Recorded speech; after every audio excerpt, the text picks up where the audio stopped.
Halo semua, balik lagi di channel Toraokun.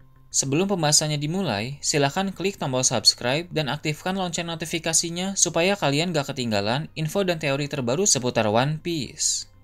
Buat kalian yang mau informasi tambahan soal SBS atau databook, kalian bisa follow Instagram Toraokun. Di sana admin akan memposting soal SBS, databook, dan berbagai teori singkat. Sekarang lanjut ke pembahasan. Full One Piece Chapter 1083 telah muncul di berbagai forum. Dalam video kali ini, channel Toraokun akan menjelaskan berbagai hal menarik pada chapter kali ini. Chapter kali ini berjudul Kebenaran Hari Itu. Cerita dimulai dengan memperlihatkan pertemuan antara Sabo dengan Dragon dan Ivankov di suatu ruangan di kerajaan Kamabaka. Seperti yang kita tahu, dalam pertemuan itu Sabo akan menceritakan tentang kebenaran yang terjadi di Mary Joyce. Referee yang berlangsung saat itu memang diwarnai oleh berbagai peristiwa tidak terduga. Sabo menceritakan tentang pertarungannya bersama 3 komandan revolusi melawan 2 admiral. Informasi itu memang sudah kita tahu dari Kurohige dalam chapter 925.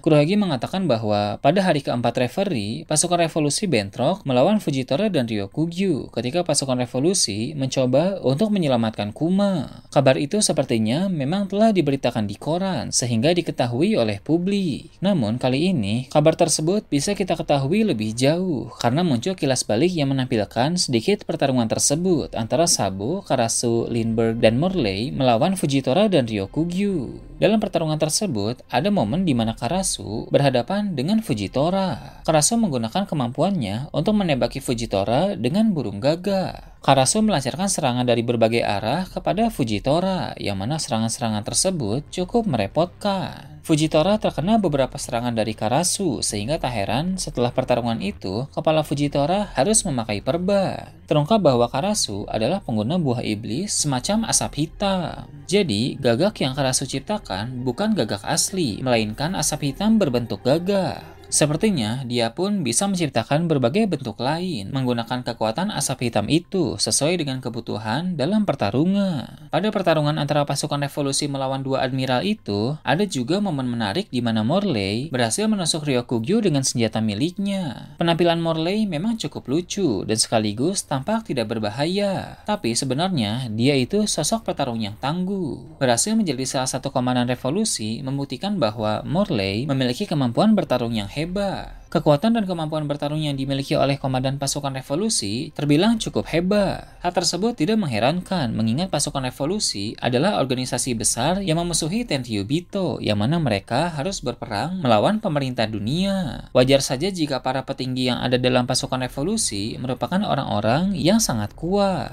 Setelah aksi para komandan revolusi di referee, bounty yang mereka miliki pasti akan meningkat drastis.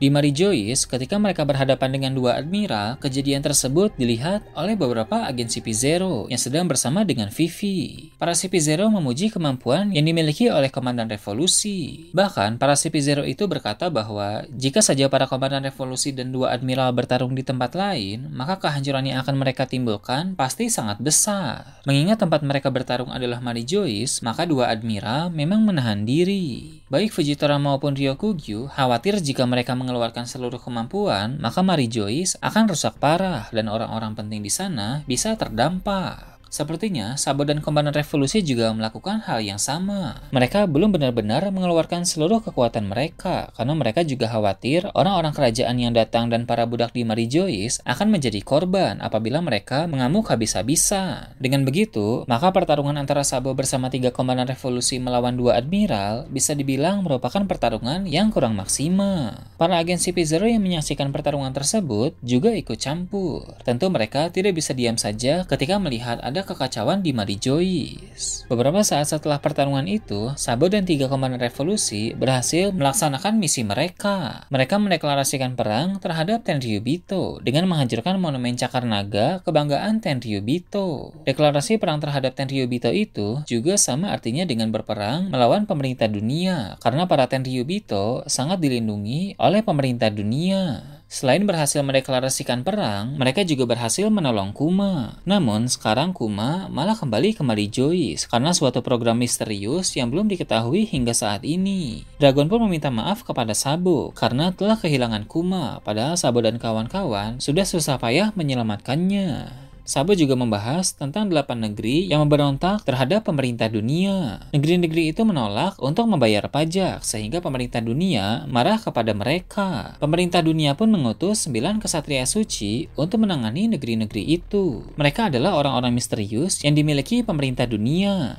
Berhubung para kesatria suci itu diutus untuk mengurusi masalah besar, maka sudah pasti mereka jauh lebih hebat dibanding para agen CP0. Sepertinya, kesatria suci adalah pasukan terkuat yang berada di dalam pemerintah dunia. Dragon berkata bahwa perang terhadap pemerintah dunia telah dimulai ketika 9 kesatria suci itu sudah bergerak. Dragon tahu bahwa pergerakan para kesatria suci memang memiliki dampak yang begitu besar. Dragon pun telah mengizinkan para anggota pasukan revolusi untuk bertempur. Langkah pertama yang mereka ambil adalah menghancurkan kapal pemasok untuk pemerintah dunia.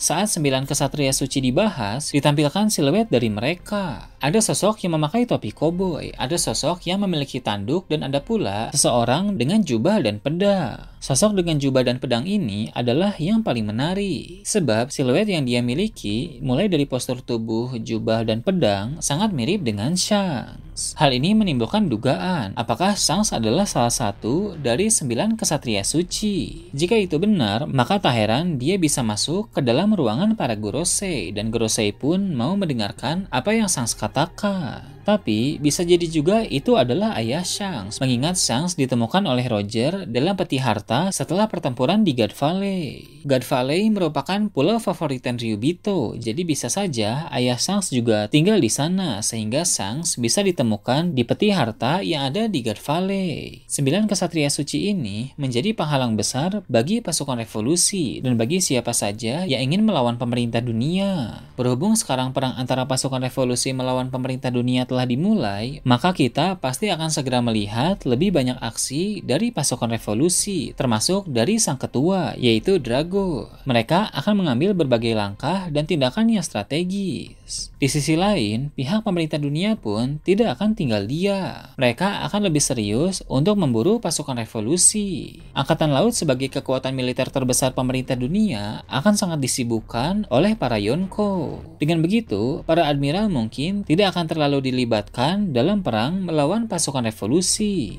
Sebagai gantinya, 9 kesatria suci akan diberi misi untuk menghadapi pasukan revolusi. Pergerakan dari 9 kesatria suci dalam perang melawan pasukan revolusi nanti akan mengungkap sehebat apa kemampuan yang mereka miliki.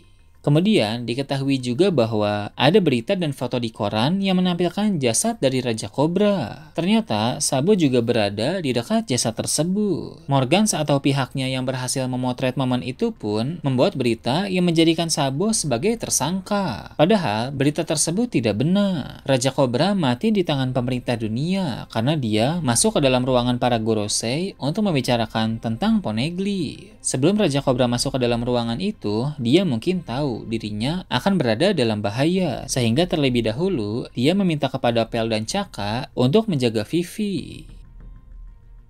Nah, itu tadi berbagai hal menarik pada chapter 1083. Gimana menurut kalian? Silahkan tulis di kolom komentar di bawah. Oke, segitu aja untuk pembahasan kali ini. Jangan lupa like, share, dan subscribe untuk video menarik selanjutnya. Gue Toraukun, Shambles.